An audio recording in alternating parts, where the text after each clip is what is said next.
Hi humans, this is part 3 of dealing with my in-laws. I think it would be helpful to give a little timeline before I move forward. My husband and I have been together for about 5 years. When we decided to sell our house and move in with his parents, that was around September, October time.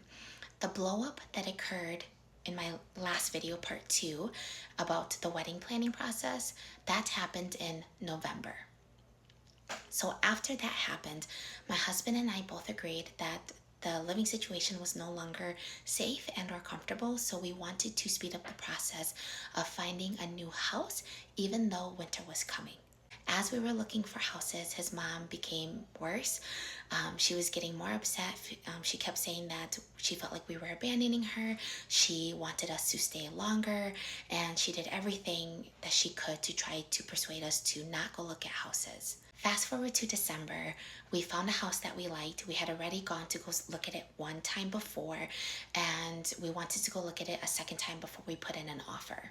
We had asked his mom the night before the showing if she could watch our dogs. She had agreed and seemed somewhat supportive at that time.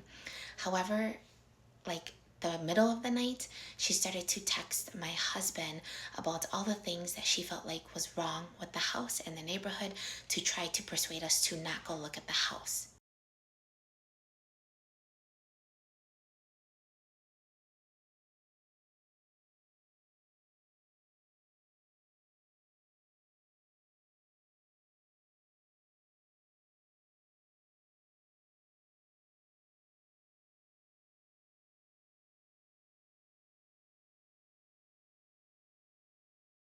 The house that we went to go look at was not a trailer. It was a cabin that got an addition on to become a full house. However, it was not a trailer by any means. And it had a very nice, there was actually 2 garages, and it was on about 2 acres of land. And so that was good enough for me and my husband and our dogs. Also, something to know is that my husband and I never intended to live in this house long term.